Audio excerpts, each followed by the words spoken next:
No, it says live. That's all I see. Okay. Hello, I'm Dr. Tony Haley here today with Dr. Sherri Taylor.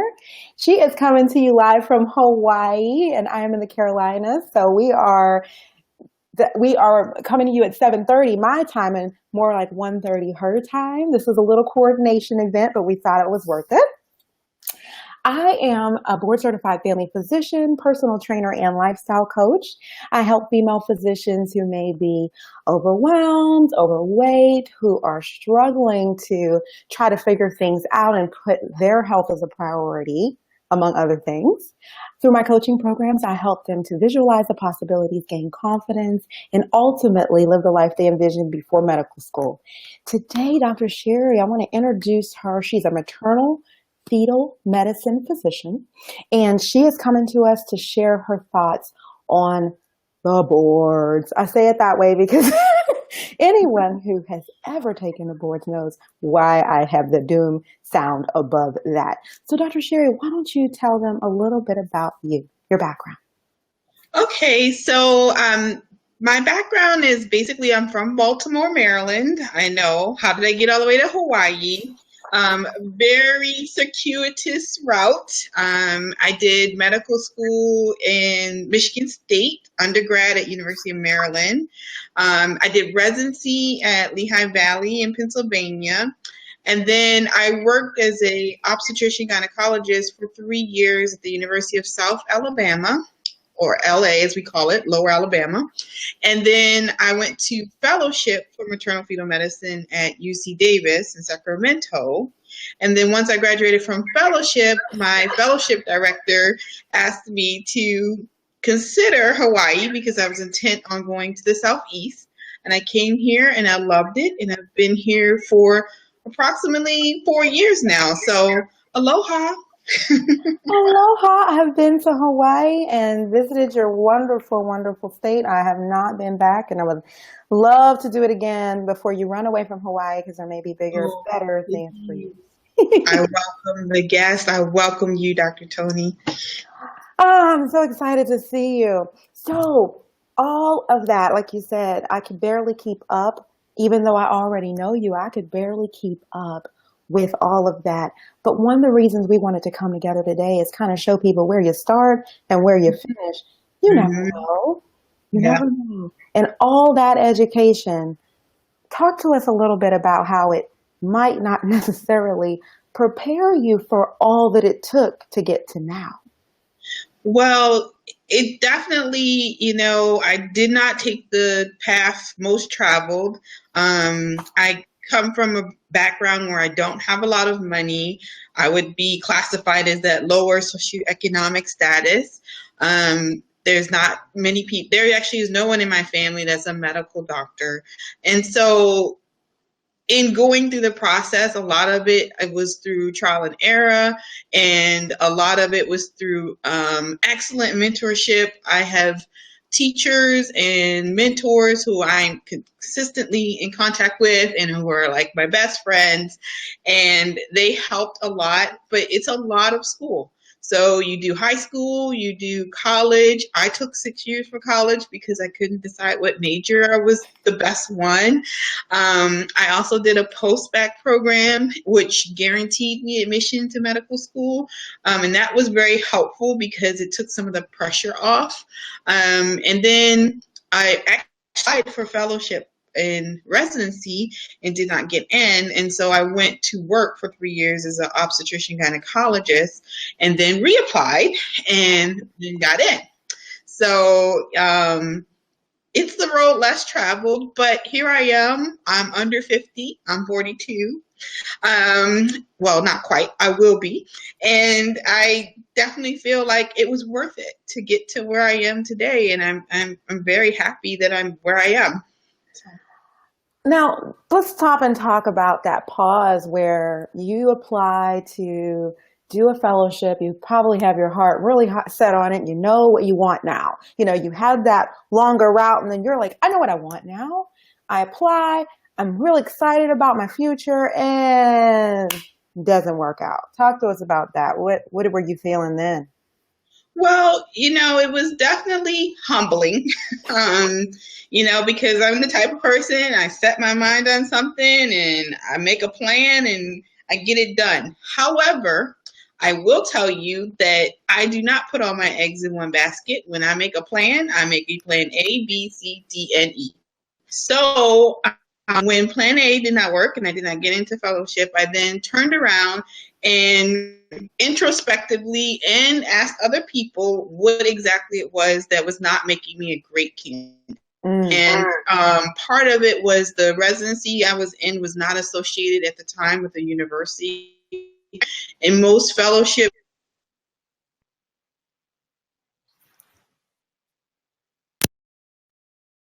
with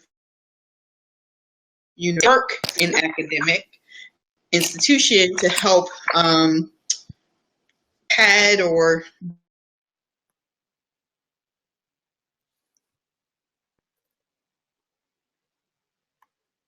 that's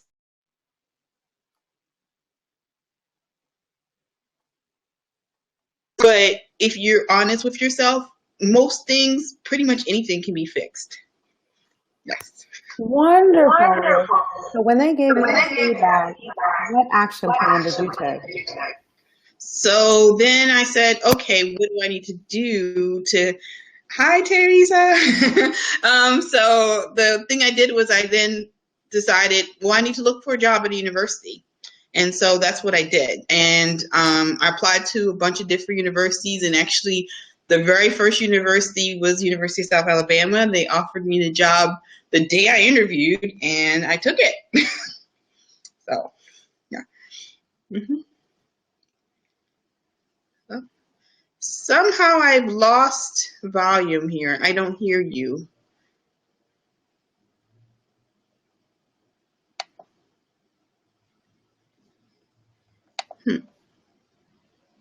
Can you hear me now? Oh, yeah. Yes, I hear you now.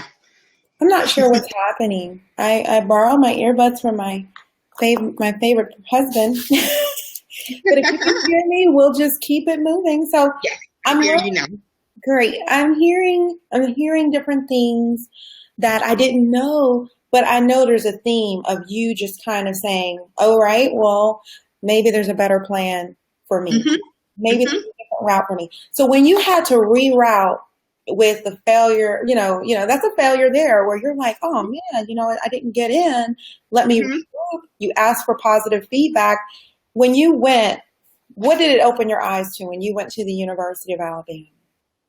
It opened my eyes to the fact that I really wanted to do maternal fetal medicine. And I actually feel like if I did it all over again, I probably would want to do that route because it really convinced me that this is the path I wanted to take, because this was committing myself to 3 more years of being broke and poor. I was making pretty good money as an OBGYN, and this was going to be going backwards financially. And, there was questions of whether I really liked doing all of the specialty versus focusing in on high risk pregnancies. And I realized I love GYN, but I loved OB more. So it made me all the more committed to what I was planning to do and applying the fellowship again. So, did you feel better prepared or just more confident in your decision, or? Oh, absolutely. And part of it was because I was and the thing about it is, sometimes people, your first nature is to be ashamed or to hide what you're going through. But I was very honest and upfront with my boss. When I applied at the university, I told them that I intended to go into fellowship, that I was very interested in maternal fetal medicine. So they actually kind of padded my schedule with more patients that were leaning towards MFM. And so therefore, I kind of came into fellowship with an edge because I was already kind of doing it because they leaned very heavily on me as an OBGYN to cover patients that were high risk. So that was fantastic. So the more circuitous route ended up being a blessing in disguise. It ended up giving you an upside to some of the obstacles that you had faced, which is kind of a theme. Let's take one step back and talk, a couple steps, actually many steps in your case back. In order for someone who's watching who doesn't really know that it takes so much to even get into medical school, we kind of flew through your education, but let's take a few steps back. What does it take to get from high school even to med school? Just give them a snippet of that, because it takes a lot of tests and trials. It's very true. High school, I went to an all-girl high school, and I graduated. I believe I was in the top 15 of my class, which we all had 4.0s, but it was like it got down to 4.0 and then what extracurricular activities. So I just didn't have as many extracurricular activities as the valedictorian. So, and then I applied to the University of Maryland, which was not necessarily everyone's choice for me, but it was the best choice I thought for where I wanted to go. And I knew at that point I wanted to be pre-med. And to be quite honest, it was hard. And I took a lot of courses that I struggled in and had to get tutors. And I was even told by my boss while I was in undergrad, I worked full time, that maybe I should consider graduate school because I was not pre-med material. And he suggested I take the GRE, the graduate entry exam for graduate school, which I did, knowing full well I was still going to apply to medical school. And, you know, I just did not listen to him. And I proceeded to apply, and I got into Michigan State's post-bac program, and it guaranteed me admission. And that was 6 years of undergrad and of studying and kicking my butt and working full time. And it was the best thing I ever did, because doing the post-bac program actually helped me do better in medical school, because I had already taken some of the classes the medical students were supposed to take.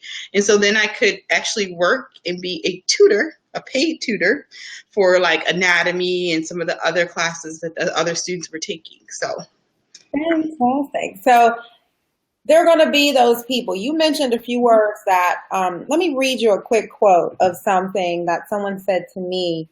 I got an inbox. You know, this is a hot topic. This is something, you know, comment in the box if you have some questions or anything, but this is a hot topic. And I think I touched a nerve when I told people we were going to get together today and talk about failure, talk about triumph after failure is more like it. But I got a message from someone that I don't even know very well, but another sister in medicine. And she says, you know, I have fortunately never been in that situation, but I have very close friends who have. It's very devastating, especially for most of us who have never failed at anything. So that stigma and shame is attached, not only from our colleagues, but patients or people who are in our sphere of influence or our, you know, connections in our medical field. You know, when you're in residency or in training, the nurse, the different people having things to say in that setting. And you mentioned ashamed and hiding is a common theme. How did you feel when you could look those people in the eye who were not supportive or tried to send you on a wild goose chase away from medicine when you were winning? How did you feel after that? Well, number one, I say to everyone who's feeling shame or discouraged, maybe by even your internal self or whether it's externally, P equals MD. Okay, so, you know, all you got to do is pass. And it doesn't matter how long it takes or how many times you have to do it. When you pass and you finally get that, you're still an MD. And to be, I mean, I've had some random people ask me what my MCAT score is. I don't even remember. That's the medical entrance exam you take to get into medical school. It doesn't matter. I mean, at this point, I've taken 2 oral boards, 2 written boards. It doesn't matter. So, you know, I think the best thing to do is to focus on this next step and the next hurdle, get over it, and then the other hurdles don't even matter in the long run. That's how. Yeah, I'm so excited to hear you say all of that, because people, they stay there. Now let's talk about feeling sorry for yourself for a minute. There's got to be this point, this disappointment, this, you know, you got your plan A through D, C, and F, and you're thinking, I don't want to go to plan B. Talk to us a minute about how it feels to go to that place for just, what's acceptable. Well, I will tell.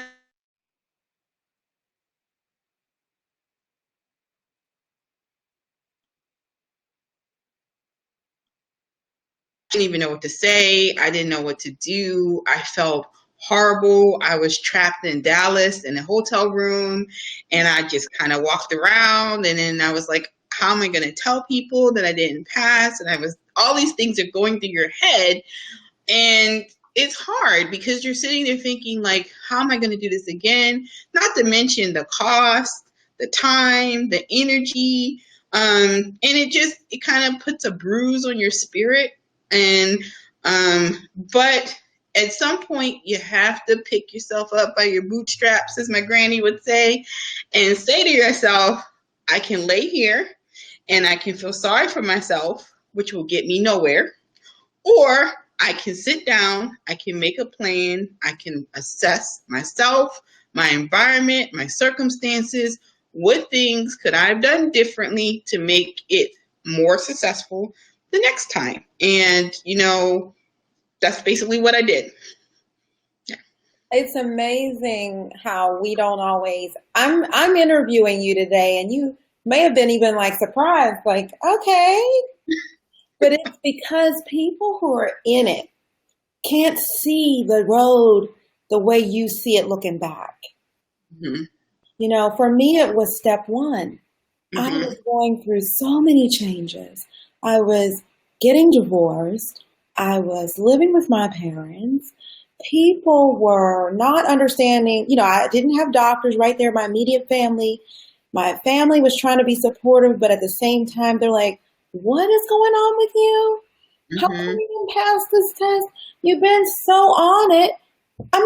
It's kind of obvious to me why I'm struggling at that time, but it's hard enough as it is. So you're trying to just focus on what you need to do, and you don't really have a lot of energy for others, but you said something important. You got to know when to pick your face up, get your plan B out, reassess.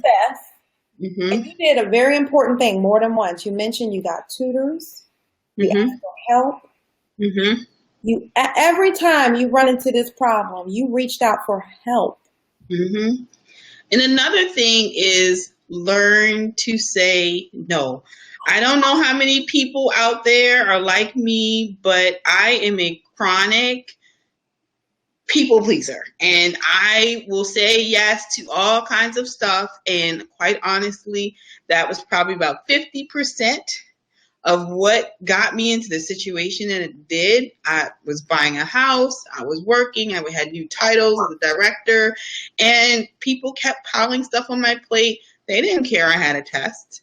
So the second time around, anytime anyone asked me anything, I said, I'm sorry, I am not available right now to do this because I'm taking my test. After my test is over, I will be more than happy to accommodate you. With a smile. I love this because it kind of brings together how we met, where, I don't even remember, but I knew all of a sudden there was Dr. Sherri. I don't recall how we came together per se. Maybe it was in the Sister Locks group. Was it the Sister Locks group? No, I think it was in the Mocha medicine. Yeah. Okay, so we were with all the female colleague group in the group and so forth, but you knew you were seeking a better plan for your plan B. You were already in your specialty. You were already in your field. Yes. There wasn't any before. There was a turning back kind of deal. Well, maybe I could do the GRE in that one pivot point, or maybe I don't have to do a post-bac, or maybe I'll do the post-bac. You, at this stage of your career, it's different, isn't it? Yes, it is. Because you're already doing the work. You're doing it. And that's what you have to tell yourself. You You can't psych yourself out because there's people out there that want to play mental games with you, even the people who are giving you the exam. And tell yourself is, I didn't make it this far not knowing anything. You do know it. You're already there. You're already putting in the time. You're putting in the work. It's much better. And this second time around, I went in there like a boss. I was like, I got my sister locked. Wait. You can't over that. We're preparing them from when we met. Mm-hmm. We're not in boss mode. Nope. We're not in boss mode. Mm-mm, not at all. She was. If I were to quote you, I would say you were still reeling. Mm-hmm. Reeling, picking up the pieces, looking at plan B, but not really sure even where to begin. Mm-hmm. When we met, the point where you were still in a lot of you were still very overwhelmed. Yes. A lot of thoughts flying, a lot of options from people wanting more of you. Dr. Sherri, can you help us do this? And you're still swimming, but you asked for help. You said, you know what? I can't do this again. This is it. I have to take this test one more time, and I have to go forward with my life. Yes. Can't be on pause forever. You wanted to unpause, and we made a lot of lists. Mm-hmm. Talk to them about the list. Somebody put in the box that you got those sister loves too. That's right. It was on the list. It was on the list. Yes. One of the things we figured out is, people were looking for our post. That's okay. It's recorded, Dr. Monica. It's recorded. You can watch it later. We'll get you caught up. But we figured out one thing that you have to walk in with, and it ain't books. It ain't knowledge. It's confidence. It's confidence. Right here. Mm-hmm. And when you said you weren't saying, you were saying yes to everyone. You were people pleasing to the 10th power. You were feeling really down. You were feeling very buried in the idea of, if I don't get past this, something very bad will happen to my career, possibly. Mm-hmm. Plan B wasn't really an option this time. Right. It wasn't. So talk to us about the types of things you had to do, because anybody who's a physician, you're smart enough. That we're not talking about that. We figured out when we got out our list of the obstacles, they turned out to be mainly Dr. Sherri driven. You learned to say no. What else did you learn? It's part of it is just, I think as physicians, we're so used to using, I know they don't believe it anymore, but the left side of your brain, which is all about analyzing in a scientific process, that you don't think about the right side, which is your emotions and how you feel about yourself and how you perceive the world around you and how your creativity and your spirit affects the left side. Okay, and how it affects your heart, exactly. So, I realized that in my left-sidedness, in the past couple of years, I had been neglecting my right side. And Dr. Tony was very helpful in helping me see that. She suggested things like audiobooks, so motivational books I started listening to in my car. I'm, very much believe in faith and how that builds you up. And I had gotten away from daily prayer.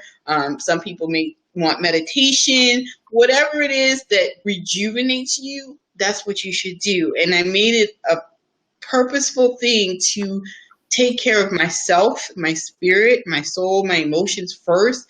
I started an exercise plan. I started eating better. And then once I got right in myself, then I could come up with a study plan. Then I could analyze better and say, okay, this is the problem.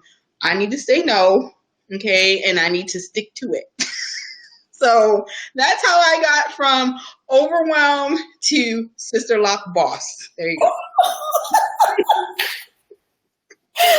The sister lock part cracks me up because I have turned into this person who people come to regarding that. But it's not, I don't say you need to do this. I say, what's the problem? People always say, I don't have time to fiddle with my hair. It's the one reason I'm not working out. It's the one reason I'm not taking better care of myself. And so it tends to be a barrier for most women of color. Like, oh my goodness, this hair is in the way of my plan. Right. Plan A needs more time. I got to focus on the inside, and I got to focus on the inside here, and hair ain't on the agenda all day. Exactly right.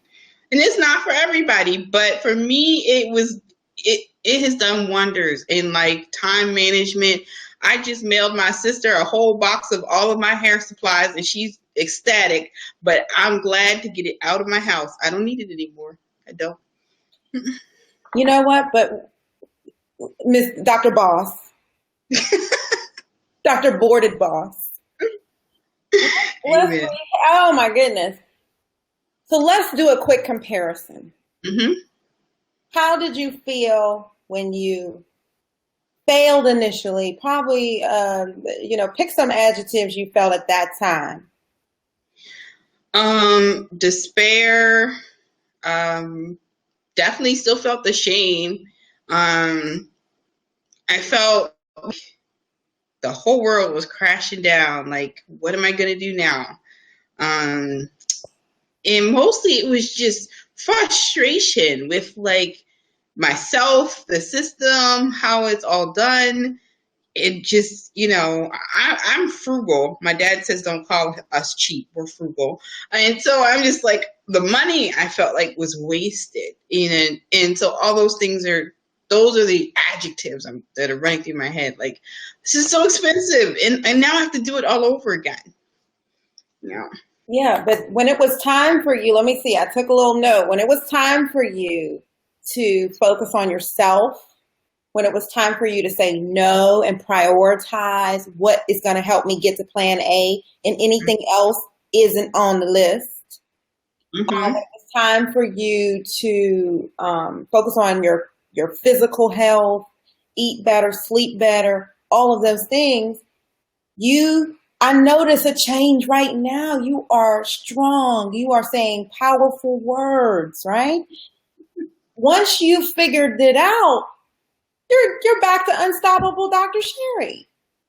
It's true. It's true. I feel even when there was still the anxiety, there was still the stress going into the test the second time, but I knew I had put in the time, the work, the self-reflection,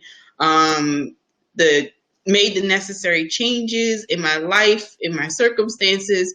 So, I knew I had given it my all and my best, and that helped in my confidence level walking in there. And you know what? When I walked out of there, one of the things that was different this time is that, I was hating Dallas. I was like, well, get me on a plane, get me out of there. And I found one of my Mogul sisters who lives in Dallas, and she offered to meet me after the test, and we went out to dinner. And I wasn't alone, and that's why it's important to reach out, to let people know what's going on in your life, because if I hadn't expressed what I was struggling with, I would have never had the opportunity to meet one of my Mocha sisters. I wouldn't have had the opportunity to meet Dr. Tony, and I would not have had the opportunity to change the circumstance to get a better outcome, because I would have just been living in my own little bubble. And that's not how you get anywhere in life. You need to reach out. You need to be a part of a community. You need support. And if you don't have it in your family, which I don't have, make your own. Yeah. Now, there's something else that's profound what you're saying, because I want to just say really quickly that there were people that would say, that's not what you need to be worrying about. They try to put the guilt on you. That's how you're going to pass your exam, going over there all, with your mumbo jumbo words. And you're going to take time away from the library to do for yourself. You're going to get your hair done. Tell them There were people who said that. I know they did. Yes, absolutely. How do you feel when somebody says, no, don't do your self-care because you're taking time from your studies? I say you have to tune that out and you have to be true to yourself. I know that listening to the audiobooks, taking the time out to go get my sister lock done, the feelings that I had after those experiences were uplifting. I studied more and it was not a waste of my time. It was actually something.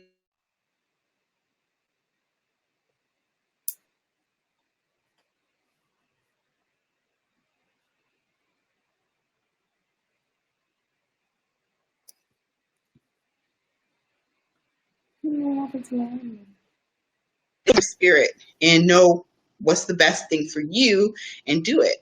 So absolutely. This is a 180. You guys have no idea. I should have interviewed you before and after. This complete turnaround. So, for anyone who's coming here thinking there's some secret board review course or some magical test study guide that you didn't purchase that you're missing out on, that's not what it is. No.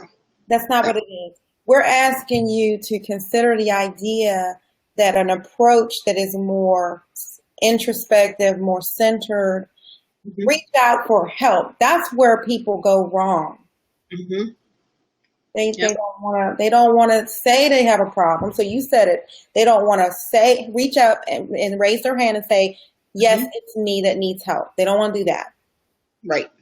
That's the number one. You got to walk up to the people who can assist you and say, I need help. Number one. Number two, any obstacles to plan A, you have to move them out of the way. Yep. And sometimes it's people. And aren't they the ones that might love you too? They may be the ones. And you know what? You tell them in love, like, I can't deal with this right now. My test is on such and such a date. I will talk to you afterwards. Love you. Bye. This is the opposite of the old Dr. Sherri. Listen, I am so appreciative of you taking the time to talk with us today.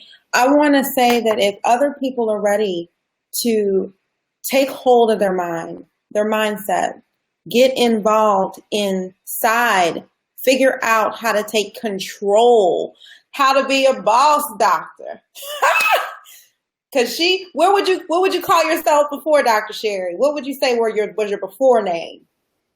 My before name was like, I'll do it. I was an I'll do it doctor. Whatever you want. People pleasing doctor. Yep. I was the yes'em doctor. I hate to say it like that, but yeah. Now she's in charge. Now she's in control. If you're ready to take control too, reach out to me, Dr. Tony MD. So that's bit.ly/Dr. Tony MD. That's DRTONI MD. I'll put it in the comment section when I post the video. You guys have been great to join us. If you have any other further questions, take care. Thank you for joining us from Hawaii. What a blessing. Oh, yes. Thank you. Aloha. Aloha.